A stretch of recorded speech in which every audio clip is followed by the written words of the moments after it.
Merci Seigneur pour cette opportunité de parler de toi.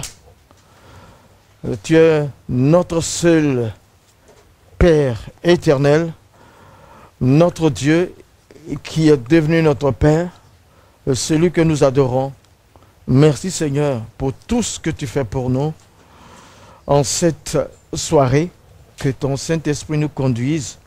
Nous sommes tous ici, des tout petits serviteurs. Tu es le grand Dieu, que nous avons beaucoup de joie à te servir. Même pour te servir, nous ne pouvons pas le faire tout seuls. C'est avec ton aide encore. Nous dépendons entièrement de toi, mais tu n'as rien retenu. Tu as tout lâché pour nous. Merci Seigneur. Au point même que tu as rejeté ton Fils sur la croix, afin que nous puissions bénéficier de ta salvation. Son sang est coulé pour nous. Merci Seigneur, au nom de Jésus. Amen. Merci. Bon, c'est un que le Seigneur a mis sur mon cœur.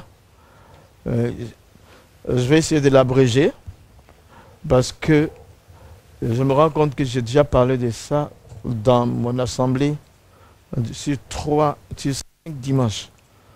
Il y a des parties spécialement qu'il a mis ce soir quand j'étais en train de lui demander qu'est-ce que je devais dire. Donc, on va donner pour thème, le thème, c'est royaume de liberté et de croissance. Royaume de liberté et de croissance. Jésus nous a appelés, il nous a affranchis, il nous a donné l'opportunité d'avoir une liberté qu'on ne peut pas nous enlever. Et ça nous donne la croissance. Un homme qui n'est pas libre ne peut pas croître, ne peut pas avancer. Dans une cage, on n'est limité que par la cage. C'est quoi? Au royaume de liberté et de croissance, quel est ce royaume? Bien sûr, c'est le royaume de Dieu. C'est le royaume de Dieu qui est avant l'Église.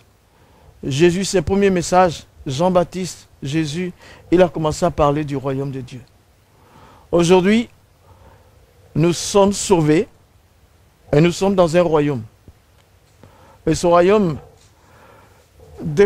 tout dépend de ce royaume. Ça n'a rien à voir avec la vie que nous vivons sur la terre. Si Jésus est roi des rois, c'est parce qu'il y a des rois. Mais qui sont ces rois-là?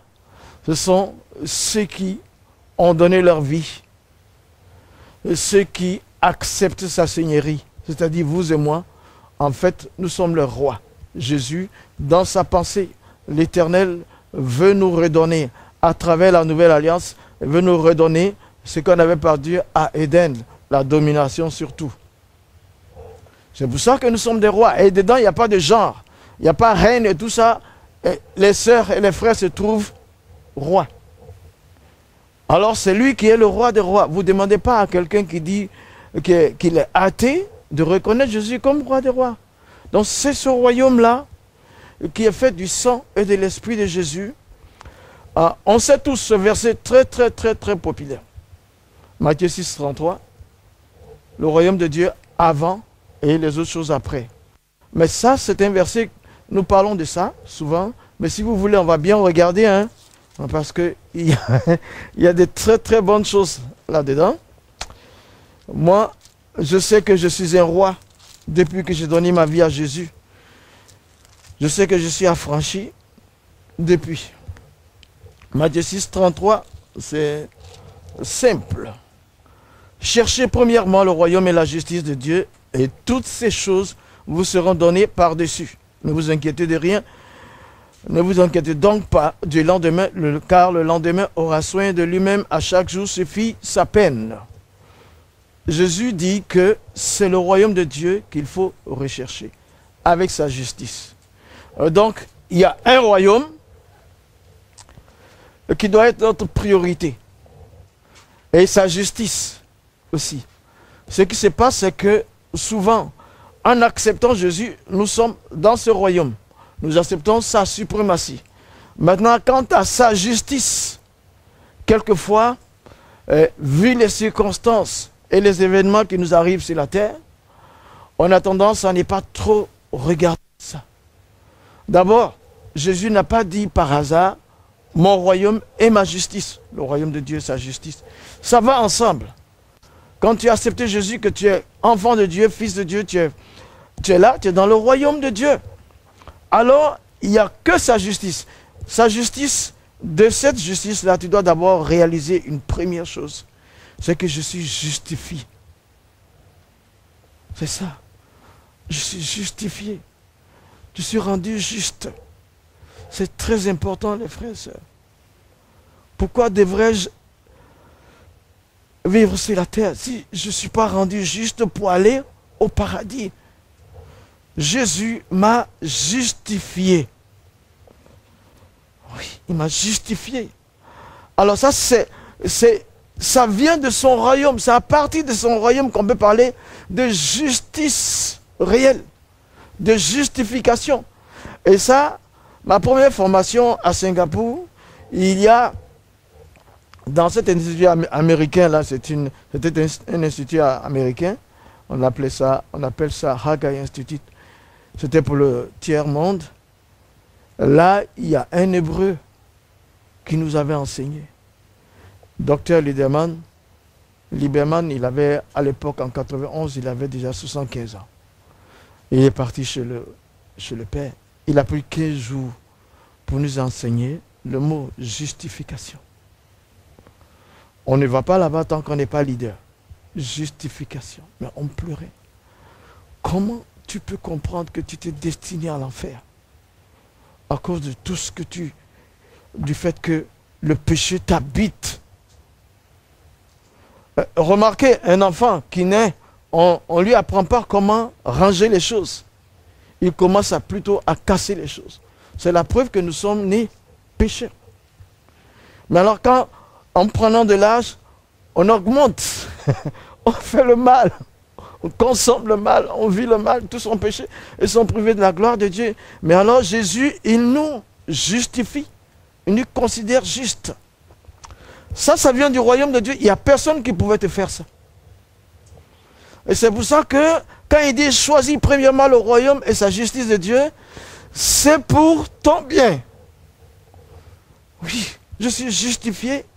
C'est à cause de cette justification que je me trouve devant vous. Sinon, je serais dans une mosquée. Je suis justifié. Je sens que j'ai la vie éternelle. Ça me délivre.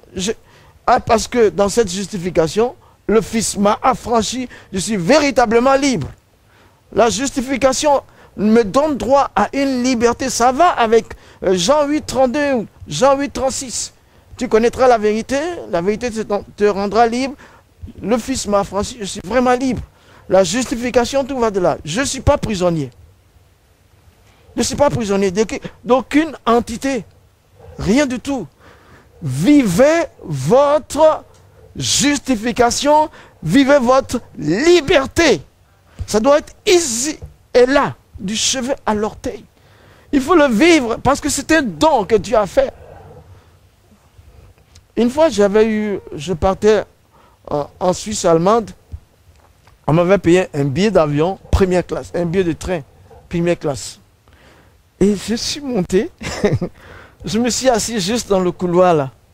Tu voyais des petites chaises. Je me suis assis entre deux wagons. Le contrôleur, il vient, il me dit, mais il regarde mon billet. Monsieur, vous avez le numéro 8 à la tête, là-bas, première classe. J'étais entre deux wagons, ça bougeait. Tu vois? Il y avait le confort. C'était une place isolée où je pouvais mettre ma Bible, méditer normalement, prier sans être gêné.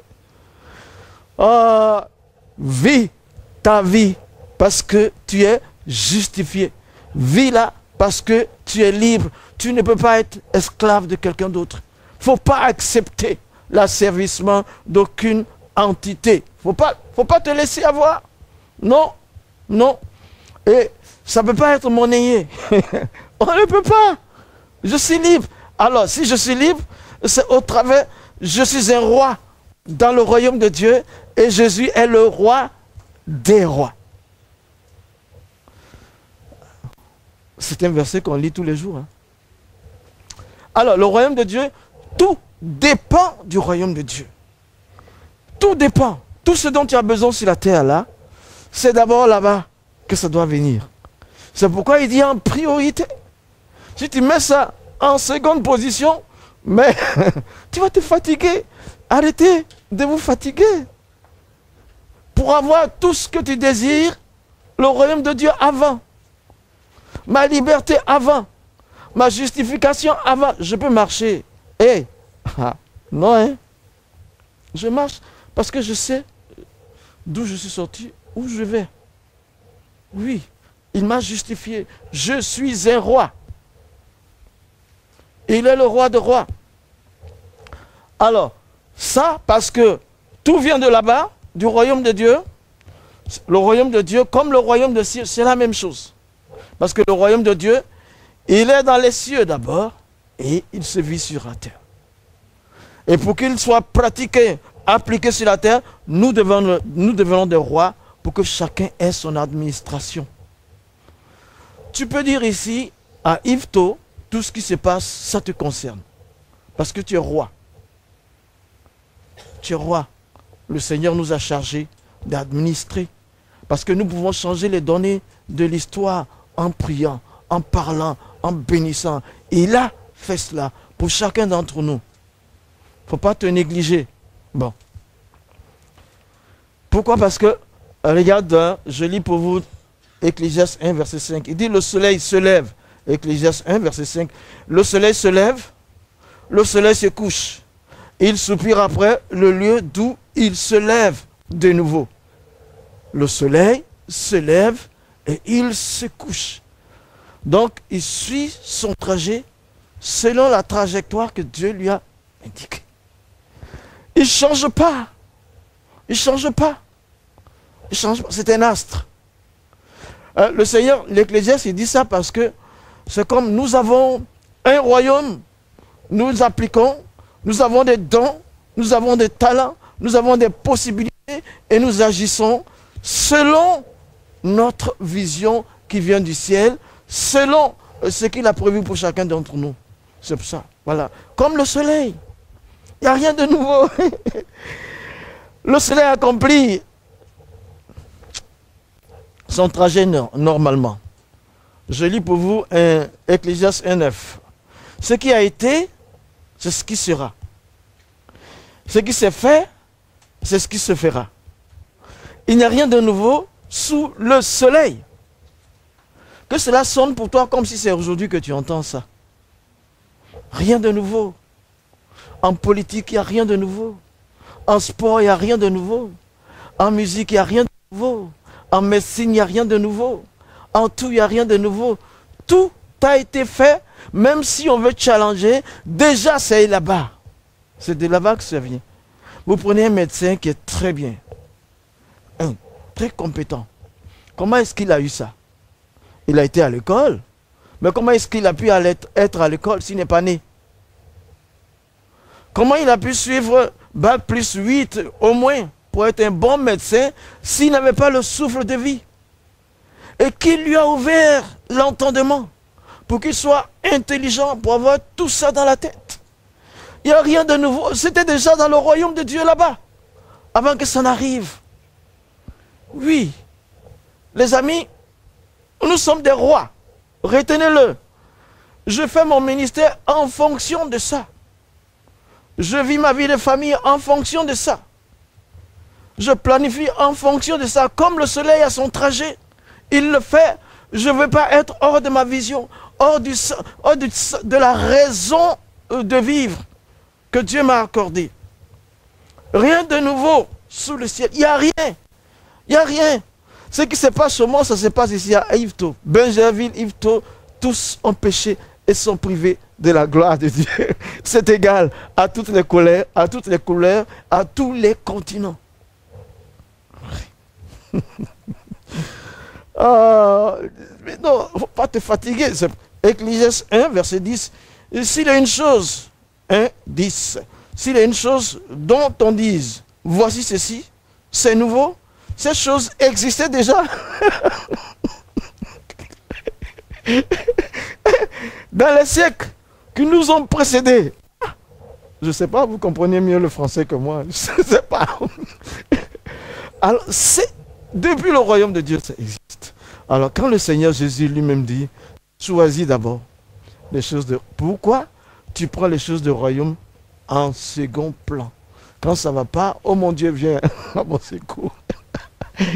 Non, en priorité, en avant. En avant, en priorité. Ça se fait, tout. Bon, voilà. Tu n'as qu'une seule vie.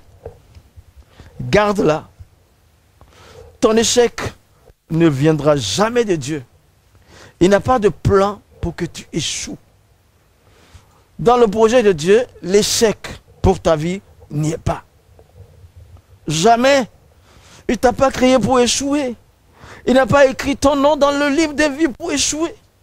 Il ne t'a pas fait roi d'un royaume pour que tu sois un échec. Un roi n'est pas un valet. Jamais. Non. Cherchons d'abord le royaume de Dieu et sa justice et pratiquons-les. Et c'est pourquoi le royaume de Dieu est un royaume de liberté. Il te libère et puis commence à t'utiliser. Il est plus intelligent que nous. C'est parce qu'il a besoin de toi.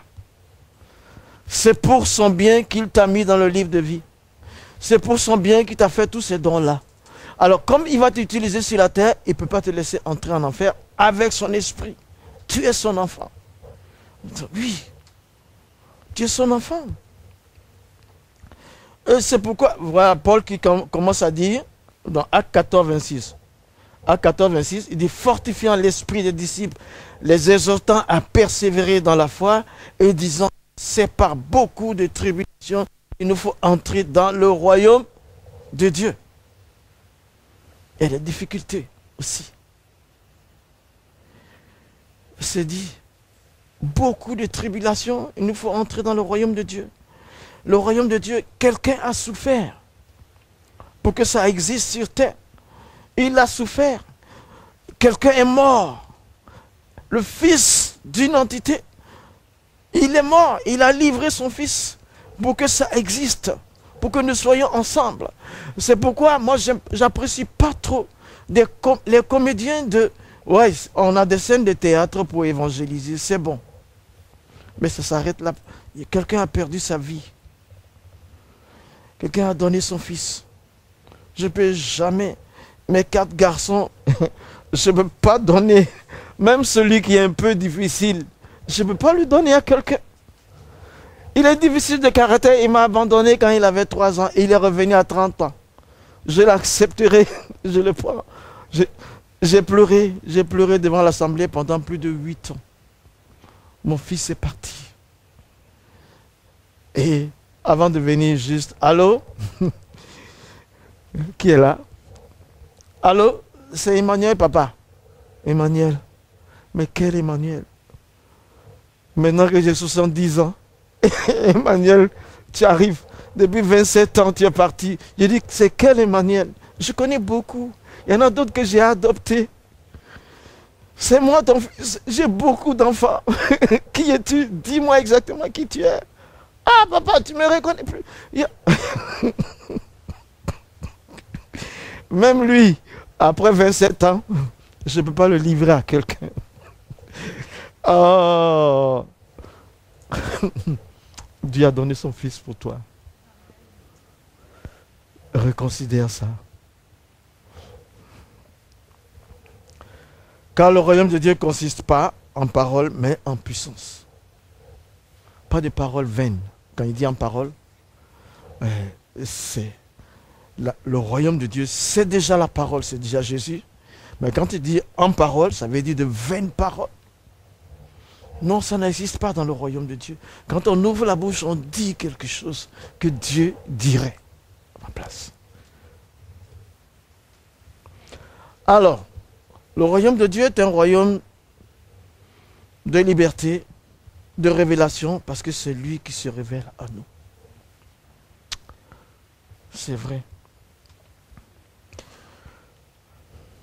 Mais pour une croissance, vous savez, la vie est faite de questions. Là où il y a la vie, il y a des questions. On se pose des questions. Surtout en Europe, il y a beaucoup de questions qu'on pose parce que les Européens ils fonctionnent par la tête plus que nous. C'est pourquoi ils ont pas mal d'inventions.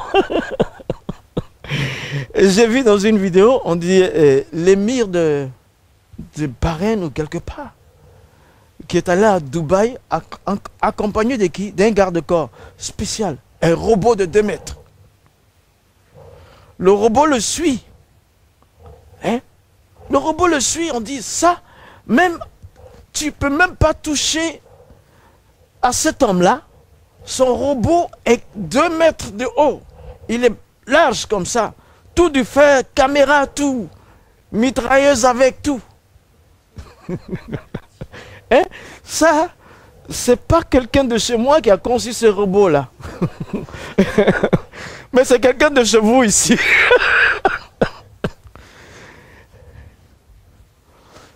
Mais lui, il a juste l'argent.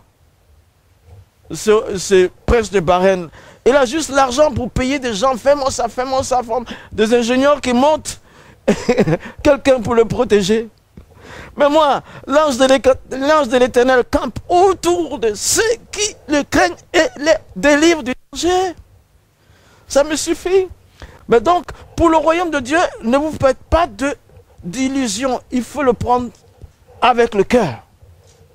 Pas avec l'art. Alors il y a beaucoup de questions. Là où il y a la vie, il y a les questions. Pourquoi ça m'arrive? Pourquoi c'est maintenant que ça vient? J'aurais pu dire, mais Emmanuel vient maintenant qu'il a 30 ans. Mes enfants ont commencé, ces petites, c'est 21 à 23 ans, sont en train de finir les études de pédiatre et de pharmacienne dans 2 ans. Et c'est maintenant qu'il arrive, il dit, papa, je viens, je veux me réinscrire en droit. Quoi? À 30 ans, tu vas faire quoi? Tu aurais pu finir. Depuis.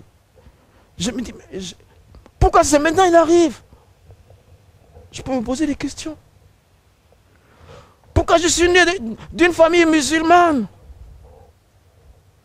Pourquoi mon père n'était pas celui que je voudrais bien qu'il soit? Pourquoi ma mère n'est pas celle que j'aurais bien voulu avoir? Il y a des enfants, des fois, quand c'est chaud, on dit, mais si mon père était milliardaire, si ma mère pouvait faire ceci, si mon mari avait ceci, si ma femme avait ceci, si mes enfants étaient comme ça, pas mal de questions. On se pose. Mais pour avoir une croissance, il faut pouvoir répondre aux questions que Jésus te pose. On va voir 2 ou 3 questions que Jésus pourrait nous poser. Si nous avons la bonne réponse, nous avons la croissance après la liberté et la royauté qui nous accorde. C'est pour croître, pour faire des exemples, pour être des témoins. Bon, la question que Jésus pose ce soir à toi et à moi, ça se trouve dans Matthieu 16, 14 et 16. Il dit tout simplement, qui dit-on que je suis? Moi, le Fils de l'homme. C'est la première question que Jésus pose. Si tu as la bonne réponse à cette première question-là,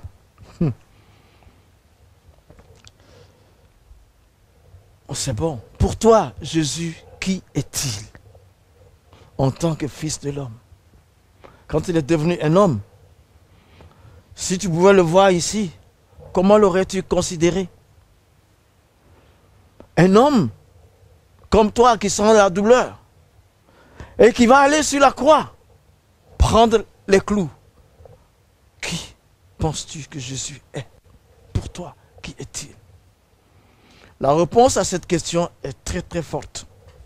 Ça va te donner beaucoup de solutions. Simon Pierre lui dit, tu es le Christ, le Fils de Dieu. Les uns ont dit que tu es Jean-Baptiste, les autres Élie, les autres Jérémie ou l'un des autres prophètes. Pour nous aujourd'hui, nous avons lu ces choses-là. Nous avons les bonnes... Mais si nous étions à la place de Pierre, quelle réponse il a donnée? Tu es un juif. Oui, on t'a vu là dans la famille de Marie et Joseph, etc. Aujourd'hui encore, il faut répondre positivement à cette question, même étant chrétien il y a des fois où on le reconnaît comme pas capable de faire ce dont nous avons besoin. Le Seigneur dit qu'il faut répondre à cette question. Il faut répondre à cette question. Dans le royaume de Dieu, on doit savoir qui est qui. Alors, une autre question, encore, pique là. Marc chapitre 9, verset 21. Jésus demanda au père de l'enfant, combien y a-t-il de temps que cela lui arrive? L'enfant lunatique qui tombait là. Combien de temps cela lui arrive-t-il? Depuis combien de temps cette situation tu la vis? En tant que personne qui est dans le royaume de Dieu, depuis combien de temps cette maladie? Depuis combien de temps cette situation tu la vis, bonne ou mauvaise? Combien de temps cela dure-t-il? Et qu'est-ce que tu as pensé tout ce temps-là? Étais-tu d'accord pour dire que à moi aussi les douleurs peuvent venir? Depuis combien d'années tu vis? À moi aussi j'ai la joie de partager ce bonheur. Depuis combien de temps? Cette situation, c'est pour combien de temps je la vis? Le père de l'enfant dit, souvent l'esprit l'a jeté dans le feu, dans l'eau, dans le feu, dans l'eau pour le faire périr. Mais si tu peux quelque chose, viens à notre secours. Aie compassion de nous. Le feu et l'eau pour faire périr. Et il y a beaucoup de situations que tu as vécues qui auraient pu t'enlever. Tu n'aurais même pas dû être ici avec nous. Plusieurs fois. Mais si tu es là, c'est parce que tu es un roi. Si tu es là, parce que Dieu, son plan n'est pas fini pour toi. Que tu peux croître encore. Tu peux avancer encore. Tu peux encore réussir. J'ai vu une vidéo qui dit que le monsieur, il est âgé, il est là, il dit, ah, c'est un chrétien qui parlait. Il dit, la vie même, elle commence à 70 ans jusqu'à 90 ans. C'est-à-dire Guillaume n'a pas encore commencé sa vie. Jérémie n'a pas encore commencé. Hein? Mais il ne voit pas où se limiter. Dans sa tête, il a des projets à réaliser. Il a des familles à toucher. Il a des choses à faire. Il a des choses à refaire. Il a des choses à défaire. Il doit édifier, il doit construire, il doit faire tout. Oui. Je suis pressé. Moi, je ne veux pas avoir 18 ans. Non. Ce n'est pas mon affaire. Je n'étais pas bien à l'âge de 18 ans. Je dis, j'ai 70 ans, moins 6 mois. Parce que je vise toujours l'âge plus haut. Je veux avoir de l'âge. Je veux avancer en âge. Ça veut dire que je dois vivre. Mais quand tu as honte de ton âge, mais pourquoi tu veux vivre? Dans le royaume de Dieu, on est libre. Il n'y a pas de complexe. Il n'y a pas de limitation. Dieu nous a fait ainsi. L'ancien des jours. Ah, mais il faut être comme un enfant pour comprendre ça. La première question, voilà déjà. Hein. Il dit, mais depuis combien de temps? S'il y a des choses que tu es en train de vivre depuis longtemps, le Seigneur aujourd'hui m'a amené là pour te dire qu'il met une fin à ces choses-là, parce que là, ta foi est en train de se lever pour combattre la chose négative qui te traîne par le bas.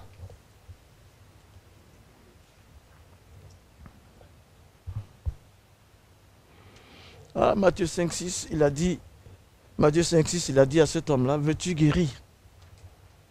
Veux-tu guérir? Tu veux guérir? Tu veux guérir? Tu veux guérir? Je veux guérir. Je vais guérir. Il y a Étienne Chapelle, il travaillait dans le pétrole, un trader, jusqu'à ce que le Seigneur lui a dit non, arrête, parce qu'il avait assez d'argent, il aidait beaucoup les églises. Le Seigneur dit, il a des intérêts, sans rien faire, il a de l'argent. Mais Étienne Chapelle a été attaqué par un cancer malin. Il y a quelques mois. On était à Abidjan, on priait pour sa guérison, on priait. Il dit ça va, il est rentré, chimio, il n'a plus de cheveux, il ressort. Il a fait 15 jours à la maison, retourné à l'hôpital. On priait, chimio, tout ça. Après maintenant, on était là, on intercédait pour lui. Et j'ai appelé sa femme, Claudine. J'ai dit, comment va Étienne? Il n'y a pas de trace de cancer en lui. Là, c'est 2 mois là. Plus rien. On a tout checké de l'orteil. Il n'y a pas de maladie. Veux-tu guérir? Dieu veut utiliser ton désir. Ce n'est pas que tu ne le veux pas, tu ne le voulais pas. Mais aujourd'hui, ça doit répondre sans condition. Avec la foi. Avec la foi. Maintenant là, hier je disais aux gens là-bas, l'autre jour dimanche, il faut se surpasser. Ils cherchent une réponse. Toi-même, tu veux guérir. Toi, tu veux guérir. Veux-tu guérir? Il va considérer ta volonté. Elle va partir de ton cœur pour toucher ton cerveau. En ne considérant pas tout ce qui se passe autour. Je veux guérir, c'est tout. La troisième question que Dieu pose, il a dit, Matthieu 8, 26, il a dit à Pierre et les autres, pourquoi avez-vous peur? Gens de peu de foi, pourquoi? Pourquoi avez-vous peur? Pourquoi l'Europe commence à trembler? Non, l'islam, on ne touche pas. Mon ami suisse qui me berge chez lui, il dit, ouais, ça, on les laisse. Ici en Suisse, on est tranquille. On ne les voit pas. C'est toi qui ne les vois pas. C'est toi qui ne les vois pas. Ils sont en train de prendre ton petit pays. Ils sont combien? 10 millions. Tu ne les vois pas. Non, on a arrêté les minarets. Mais les minarets, ce n'est pas la foi de quelqu'un. Ça, c'est une bâtisse. Ok. Mais, peur. De quoi? De quoi as-tu peur? Ça, c'est la peur. La peur est grave que tout. Dans le royaume de Dieu, on n'a pas peur. Il ne faut pas avoir peur. N'aie pas peur. Dieu, ton Père, ne peut pas te faire du mal. Et ta vie est entre ses mains. N'aie pas peur. Il dit, gens de peu de foi. Or, où est-ce que je vais avoir plus de foi? Où est-ce que je peux challenger ma foi? Oui, je ne suis pas un homme de peu de foi, je suis un roi. Par la foi, le roi des rois m'a établi. J'ai la foi qu'il m'a sauvé. J'ai la foi qu'il m'a affranchi. J'ai la foi qu'il m'a justifié. Et qui m'a pris, j'allais droit en enfer. Il m'a amené sur le chemin du ciel, du paradis. Je crois, j'ai la vie éternelle. Je ne suis pas n'importe qui. Mon nom est écrit dans le livre de vie. J'ai la foi pour ça. Et donc j'ai la foi que je guéris. Je ne veux pas céder ça au diable. Ce sont les principes du royaume de Dieu. C'est pour ça. C'est de là-bas que vient tout. Regardez tout simplement. Il dit, l'or m'appartient. L'argent m'appartient. Qui sont les milliardaires sur cette terre? Mon argent, mon or. C'est la grâce de Dieu sur toi. Et c'est tout. C'est pour Dieu. Tout lui appartient. Alors il se leva. Jésus s'est levé. Il a menacé seulement la tempête. Le roi des rois a menacé la tempête. Ça s'est arrêté. Dans quel tourbillon tu es ce soir? Dieu veut que tu n'aies pas peur. Travaille ta foi, voilà. C'est la parole de Dieu qui nous donne la foi. Pourquoi as-tu douté? Pierre, marche, c'est le doute. Matthieu 14, 31. Marche sur la mer, sur les eaux. Marche. Viens. Tu peux venir. Pierre, pourquoi tu t'es limité?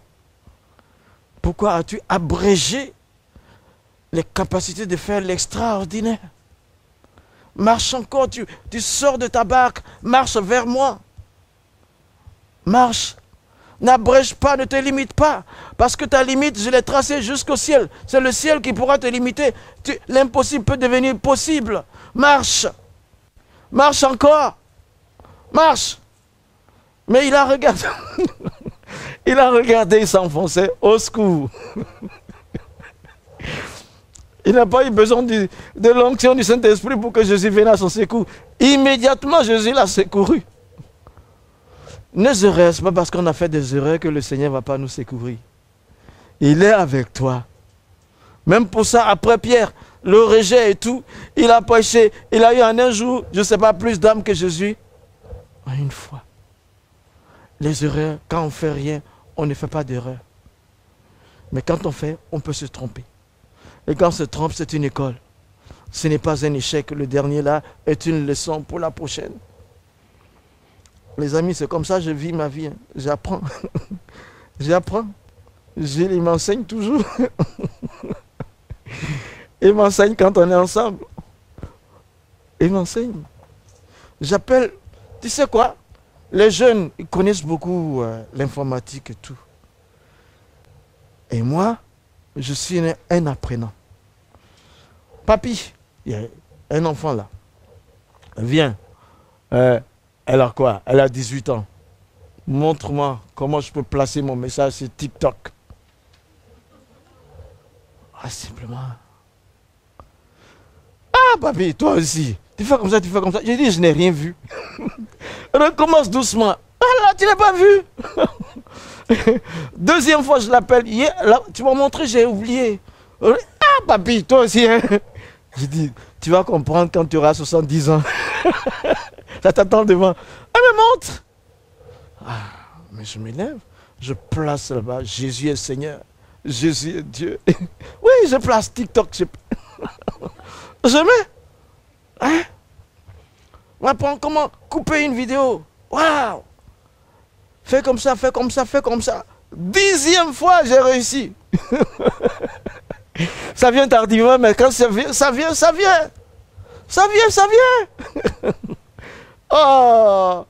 Et crois-tu au Fils de Dieu? Oui. Jean 9, 35. Il a dit à l'aveugle qu'il avait guéri. Il a rencontré à cet homme-là. Il le rencontre. Après, il dit, mais... Hey, c'est toi. Hein?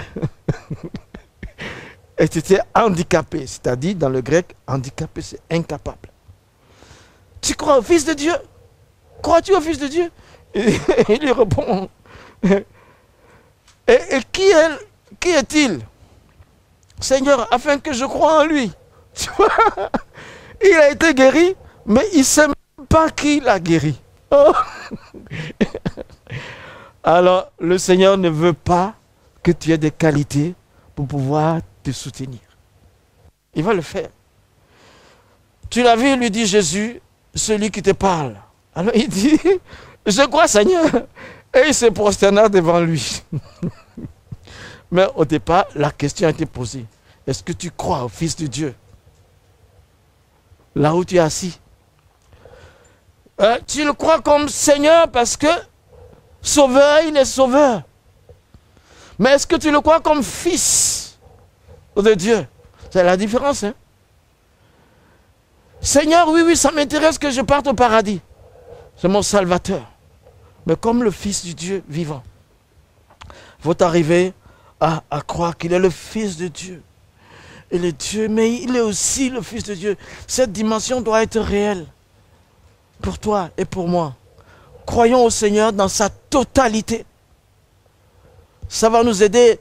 Ça se complique dans le monde. Il faut tout ça. Il faut transporter la vie du royaume dans ton cœur pour pouvoir progresser, avancer en toutes choses.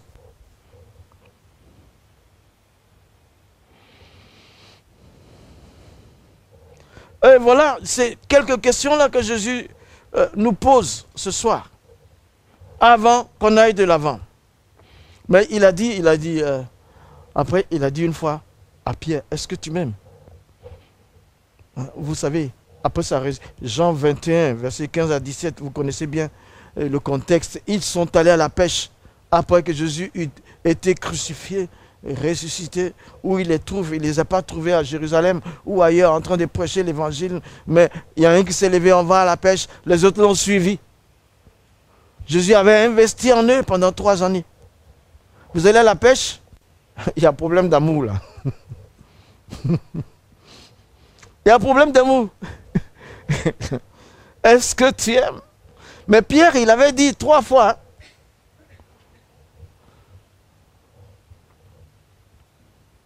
Mais Jésus vient le trouver en train de tirer le filet.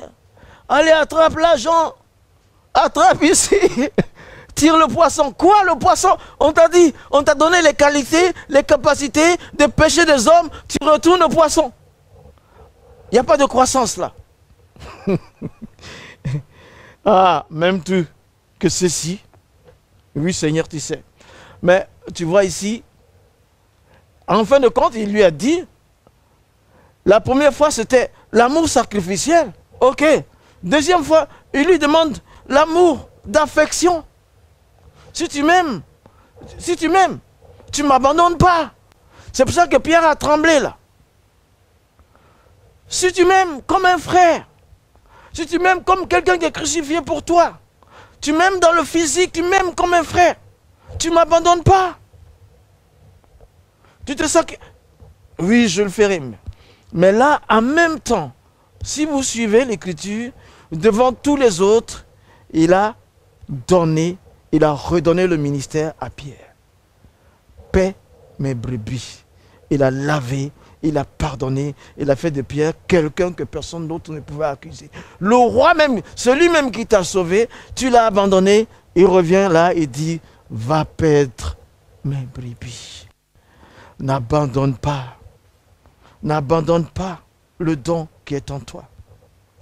Peu importe ce que cela peut te causer, ne relâche pas tes capacités. Tu es toujours là. Souviens-toi de Jonas, ça l'a poursuivi. Tu es toujours là. Il y a un jeune homme, aujourd'hui il est prophète au pays là, et il est même conseiller de France 24. Il est à Boaké. Quand on parle de religion, on s'en va. Mais ce jeune-là était tombé dans un péché de fornication. Et il n'a pas seulement abandonné le ministère, mais il était prêt à se suicider. Et moi, je faisais une conférence là, à l'Hôtel Ivoire. C'était quoi? La grande menace qui pèse sur l'Église. C'était le thème. Il m'a envoyé un mot. Et là, il est venu me dire, et moi, je lui ai dit, hé, faut pas te suicider parce que si tu le fais, c'est pas bon, je ne garantis pas où tu vas aller après.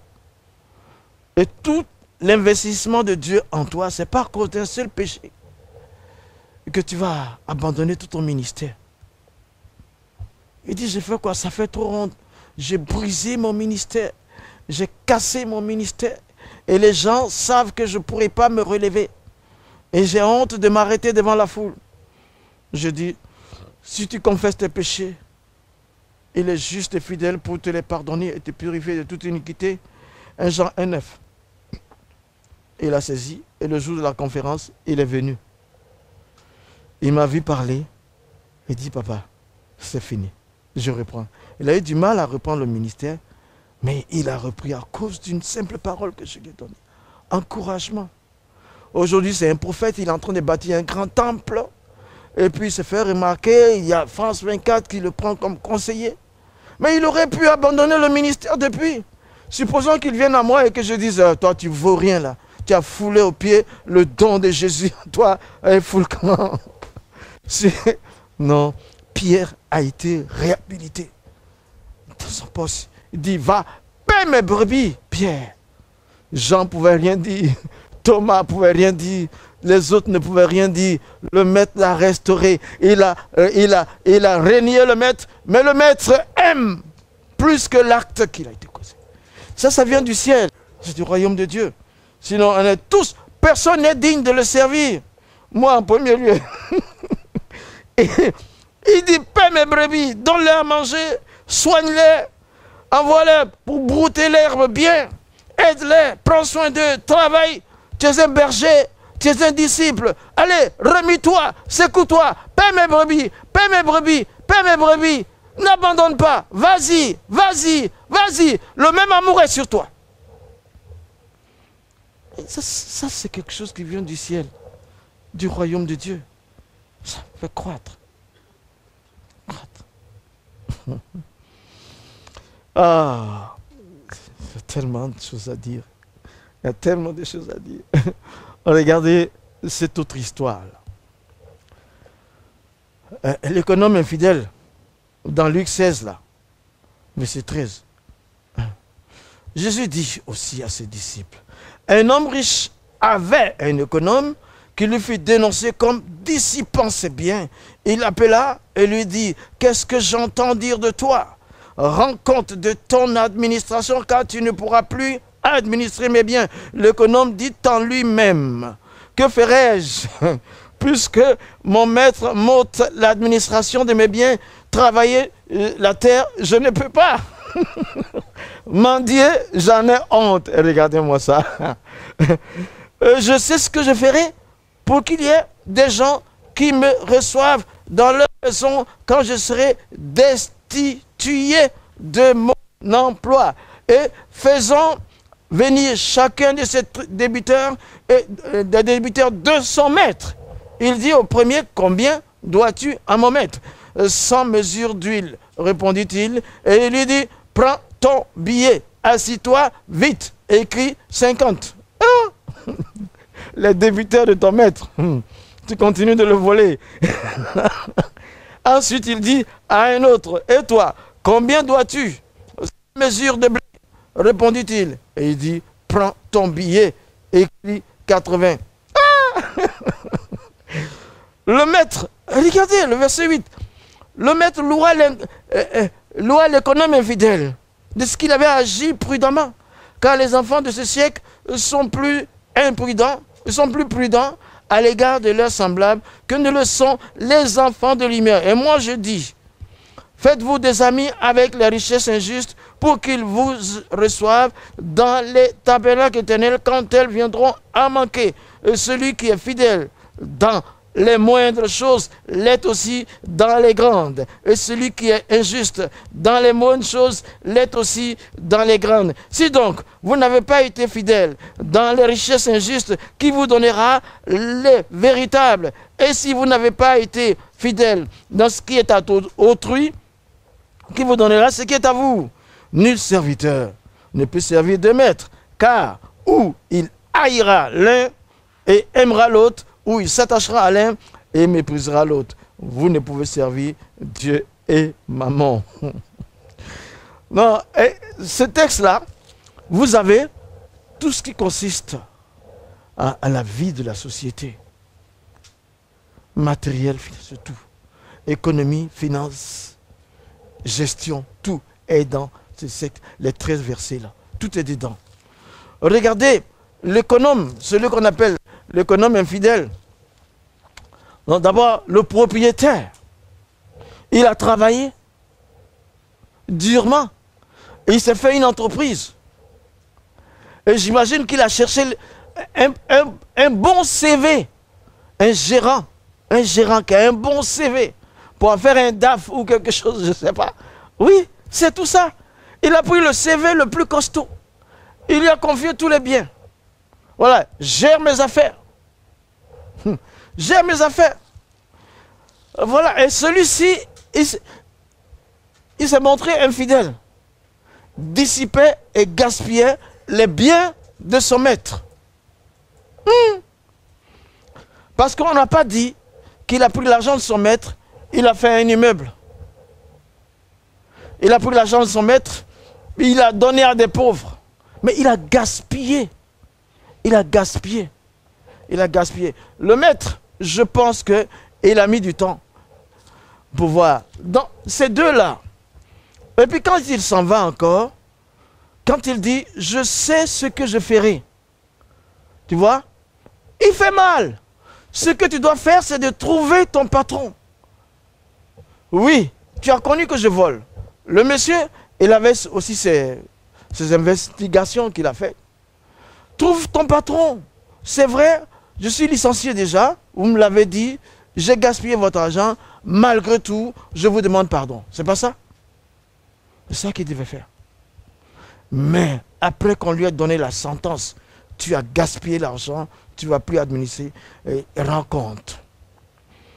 Il dit, je sais ce que je vais faire. Il continue dans le mal. Et puis, il appelle les débiteurs, pas lui ses débiteurs, mais les débiteurs de son patron encore. Il va continuer de le voler même là. Et le patron, quand il a appris la chose, il dit, mais ce gars-là, il a admiré. Il a admiré, mais moi, et le patron, et l'économe infidèle sont tous des gens de ce monde. Parce que dans le royaume de Dieu, on ne peut pas admirer celui qui fonctionne dans le mal. On dénonce et on pardonne. On ne peut pas. Ce n'est pas possible. C'est là, quand je lisais le texte, je suis arrivé là, l'admiration du patron là, c'est louche. C'est que le patron même est plus mondain. Je ne sais pas comment il a eu l'argent pour faire son entreprise là. Il a dû doubler les gens aussi. Tu ne peux pas admirer quelqu'un qui fait le mal. Non, tu lui dis, tu as fait le mal. C'est pas bon. Et lui dit, c'est vrai, j'ai pris. Mais aujourd'hui, tu peux me mettre en prison, mais pardonne-moi. Je crois qu'il a mis du temps pour trouver la faille. Il a donné son entreprise à gérer à quelqu'un et il n'a pas fait de contrôle. Le contrôle n'exclut pas la confiance. La confiance n'exclut pas le contrôle. Il n'a pas surveillé. Et le gars a fait n'importe quoi. Bon, il y a une histoire. M'a-t-on dit, ça s'est passé aux États-Unis il y a quelques années là-bas, avant. Il y avait des chefs, des DG d'entreprise qui se retrouvaient le week-end. Ils buvaient, ils mangeaient. Mais chacun d'entre eux avait beaucoup de biens en ramassant l'argent de la société pour avoir des immeubles, des choses comme ça. Un jour, il y a un des DG là qui se trouve devant chez lui et il entend la bonne nouvelle de la bouche d'un évangéliste. Il est touché. Il partait même à leur réunion de DG pour rencontrer leur espoir de voler les biens. Il est arrivé là, il était tout bizarre quand il a entendu la bonne nouvelle du royaume. Ça fait bouger toujours. Ce qui vient du royaume, il n'y a qu'une seule bonne nouvelle. Et celle qui vient du royaume, elle contient toutes les bonnes nouvelles. Mon fils a eu le bac, j'ai eu des bébés, j'ai eu ceci, j'ai été guéri. C'est la seule bonne nouvelle du royaume qui fait ça. Les nations ont besoin de ça. Alors quand ça s'est passé, ses amis lui disent, mais aujourd'hui là, toi qui es le plus chaud d'entre nous. Il dit, j'ai entendu une parole. Ça m'a touché. J'ai volé. On a tous volé ici là. Et ils disent, oui, mais tu as le plus de biens que nous tous. Et il dit, je vais aller trouver mon patron. Ils ont dit, quoi? Tu vas trouver ton patron pour le blaguer pour le 7e immeuble que tu veux construire? Il dit, non. Il dit, non, je m'avais le trouvé. Mais je vais lui dire tout ce que j'ai. Ah, les deux là, les trois, je ne sais pas, ils ont dit, on ne peut pas, une cellule de prison pour toi. Et il est allé, il a dit au patron, en tant que DG, il dit, j'ai une urgence. Si on peut convoquer un conseil d'administration. Et le boss, le PDG, le fondateur de l'entreprise était là et tous les autres directeurs étaient là. Et il a dit au fondateur, cet immeuble, dans ce quartier, dans cette rue, là, tous ces immeubles-là m'appartiennent. Le gars dit, mais comment tu as pu avec ton salaire? Il dit, non, justement, j'ai volé. J'ai pris dans l'argent. Un peu. Mais il dit, mais ça fait plus que ce que moi j'ai. Il dit, c'est du vol. J'ai volé, je vous le dis. Il dit, oui, mais si ça vient de vous, vous avez été très très sérieux dans votre travail. Mais vous avez réussi, pourquoi vous me le dites? Il dit, non, j'ai entendu la bonne nouvelle du royaume. Je ne peux pas dormir avec ça. Il dit, mais qu'est-ce que vous voulez? Vous voulez aller en prison alors? Même si je vais en prison, je vous donne tout. Vous pouvez me mettre en prison. La bonne nouvelle venant du ciel. Et tous qui étaient là, les autres directeurs, avaient aussi volé. Mais il disait que le gars là, c'est fini, il est bête. Il dit bon, ok, allez-y, j'aviserai ce que je vais vous faire de vous. Le lendemain, le propriétaire de l'entreprise convoque une autre rencontre. Ils sont là tous. Et puis il dit, j'ai trouvé mon successeur. J'étais en train de voir qui pouvait me remplacer. Et les autres qui n'ont rien dit, hein, ils pensaient que c'était eux. Hein. On dit, oui, mais c'est qui? Vous voulez savoir? Il a pointé du doigt. Il dit, c'est Guillaume, sans le vol. Tu n'as pas volé. Ils étaient étonnés. Il dit, mais pourquoi? Il a tout dit. C'est mon successeur. Il fait un décret tout de suite. Mettez dans le journal tout. Après moi, c'est vous. Dès maintenant, vous rentrez en fonction. Hein? Le gars a volé. Et il a dit, tu as volé. Mais il a fait ce que le ciel aurait fait. Mais le royaume de Dieu vient pour réhabiliter un escroc, un bandit. Mais celui-ci, il a volé, il a dilapidé les fonds de son patron, et le patron l'a admis, tous les deux sont des voleurs. Ça, il n'a pas acquis son bien là, normalement. Et après ce qui s'est passé, le week-end qui a suivi, les autres se sont dit, mais attends, nous aussi on va dénoncer, on va aller voir le patron, on va leur dire qu'on a volé aussi.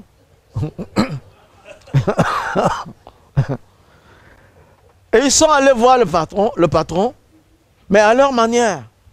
Ils ont dit, le X dit, moi j'ai volé tant de millions, tout le parking là, les 18 voitures et tout ça. Il dit, ah bon, et devant eux, il a composé le numéro de la police. Allez, amenez-les. Ils ne sont pas passés par le royaume de Dieu, ils ne se sont pas repentis avant de faire ça. Il y a quelque chose qui ne peut pas venir. Jamais. Les trésors injustes, ce qu'il appelle le trésor injuste, c'est lui second qui traduit injuste. Sinon, ce sont les trésors de ce monde. Dans ce monde, l'argent, c'est là, dans ce monde. Les voitures sont là, dans ce monde. Je dois les utiliser pour me préparer une place au ciel. J'utilise mon argent de travail, je gagne bien. J'utilise ma voiture, pas pour les rendez-vous galants, mais pour prêcher l'évangile, pour aller travailler, pour prendre ma femme, mes enfants, tout ça. C'est pas pour prendre des rendez-vous bizarres. Tous les biens de ce monde-là. Le même micro là. Peut-être que Michael Jackson a utilisé ça quelque part, je ne sais pas. Mais c'est avec le même micro qu'on prêche. Prenons les choses de ce monde et cherchons une place au ciel. C'est pas que ce ne sont pas ce qu'il appelle trésor injuste, c'est par rapport au ciel. Ce sont les choses de ce monde. Voilà, qu'il faut utiliser pour le ciel. Voilà, tout ici, c'est l'administration. Je vous dis, les 13 versets là, j'ai enseigné dessus à l'église pendant 6 dimanches. Le royaume de Dieu nous montre la bonne gestion. Il dit alors, si tu n'es pas fidèle dans les petites choses, qui va te donner la grande? Ça, c'est la loi du royaume de Dieu. Fidèle dans peu de choses, tu auras la grande. On dit, balaye ici, tu ne veux pas balayer, et puis tu vas venir prêcher. C'est autre chose. Oui, ne jouez pas. La petite tâche, Dieu te donne. On ne commence pas à l'université pour aller au CP1. Vous avez déjà vu ça? On prend CP1 pour aller à l'université. La petite tâche, elle est bonne. Mon pasteur, il était avec moi et puis il nettoyait les WC à l'église. Donc chacun avait son jour pour nettoyer les WC. Il y en a d'autres qui rouspétaient à leur jour, tu ne les vois pas. Mais le pasteur nettoie les WC. Et c'est comme ça qu'il a commencé à nous identifier.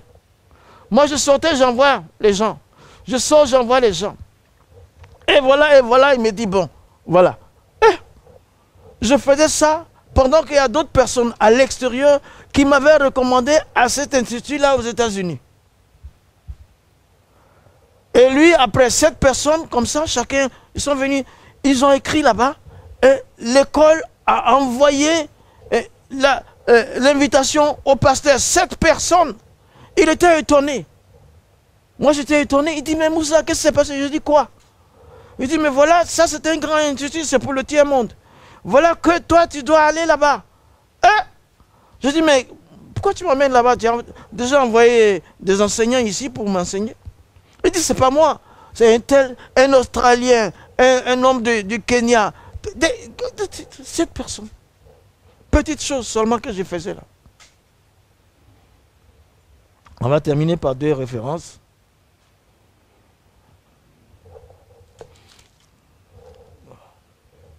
Le royaume de Dieu. Tu as répondu aux questions. Si tu vas, Jésus va te poser des questions ce soir et demain. Il faut les répondre seulement. C'est les bonnes réponses. Il ne va pas te condamner. Pourquoi tu as fait ça? Oh, j'étais dans l'ignorance. Ok, réponds-toi. Je t'ouvre la porte. C'est tout. Ne me pose pas. Pourquoi tu me poses cette question? C'est déjà écrit dans la parole. Tu ne lis pas. Il va te dire, mais tu ne lis pas. Tu ne lis pas. Bon, regardez, écoutez ça. Le Notre Père, tout simplement. Je crois que ça fait Matthieu 6, là-bas. N'est-ce pas? C'est maintenant que ça me vient. Matthieu 6, à partir du verset 9. Vous connaissez tout ça. À l'église catholique, on récite ça même. Chez les méthodistes, on récite. À la fin, Notre Père qui est dans le ciel, que ton règne vienne, que ta volonté soit faite sur la terre comme au ciel. Donne-nous aujourd'hui notre pain quotidien. Pardonne-nous nos offenses, comme nous aussi nous pardonnons, etc. Tout le monde connaît ça, n'est-ce pas? Pour gagner du temps. Mais, quand tu commences à dire, ici, moi je vois Jésus du bout, du commencement jusqu'à la fin. Jésus. Bon, d'abord avant ça, oui, quand tu dis notre Père, c'est toi qui dis notre Père. Jésus dit mon Père. Jésus dit mon Père. Toi tu dis notre Père. Quand tu dis notre Père, ça veut dire que tu n'es pas le seul qui a pour Père Dieu. Moussa aussi, son Père, c'est Dieu. C'est le même Dieu que toi. On est nombreux à avoir ce Père-là. C'est pas toi seul. Ça veut dire que si on est de la même famille, moi je dois t'aimer, tu dois m'aimer. On doit s'aimer parce qu'on a un seul Père. Jésus lui dit, mon Père. Toi et moi nous disons notre Père. C'est ça qui est écrit, hein? Tu ne peux pas dire autre chose. Mais est-ce qu'on est capable de nous aimer, Guillaume? Ouais, je sais que tu m'aimes. Moi aussi, je t'aime. Pas comme Laetitia, mais on a une façon de nous aimer entre nous. C'est notre Père, là. C'est ça qui est là. Hein? Qui est dans le... J'ai perdu mon père en 93. Je ne sais pas pour toi, à quel moment. S'il est là, gloire à Dieu. Il faut l'aimer. Il est l'image de l'autre qui est là-haut. Là même. Donc nous sommes nombreux à avoir ce Père-là. Nous sommes dans la même famille. Nous sommes nombreux dans la famille. Il n'y a pas de frontière à cette famille-là. Elle est grande. Elle est à Benjerville, elle est à Yvetot. Les Benjervillois, les Yvetotais, nous avons un même Père. Jésus, il a dit, hein, qui est dans les cieux. Et quand il dit que ton règne vienne, Jésus, c'est lui là, qui est là déjà. Son règne vient, mais ton règne ne vient pas comme toi tu veux. Son règne ne vient pas comme tu veux. Son règne vient à genoux. Tu aimerais bien voir son règne dans ta vie. Règne si sage, Seigneur Jésus. Je suis roi. Je demande et je reçois. Son règne, ce n'est pas la boutique là, la grande surface. Le règne de notre Père, il n'est pas à notre image. Il n'est pas selon notre volonté. Il vient régner sur nous comme il veut. Il te donne, fais ça. Mais j'aime pas faire ça, Père. C'est différent.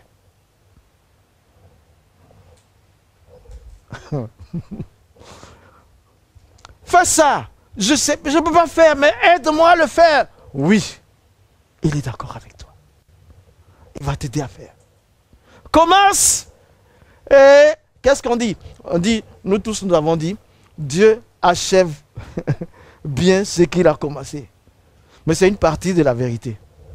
Guillaume, tu veux savoir? Dieu ne commence pas sans avoir achevé. C'est parce qu'il a achevé qu'il commence. Toi, tu vois qu'il est en train de commencer, mais il a déjà achevé.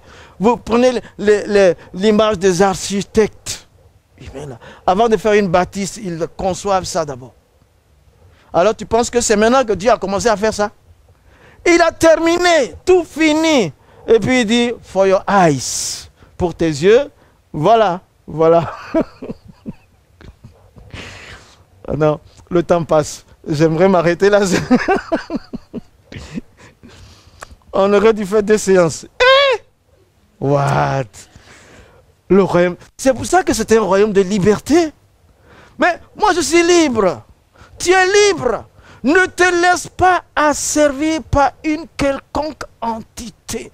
C'est toi qui dois prier pour les autorités de ce monde. Tu vois? Tu pries pour eux. Tu pries pour M. Macron, tu pries pour M. quoi. Même pour M. Poutine, tu dois prier pour lui.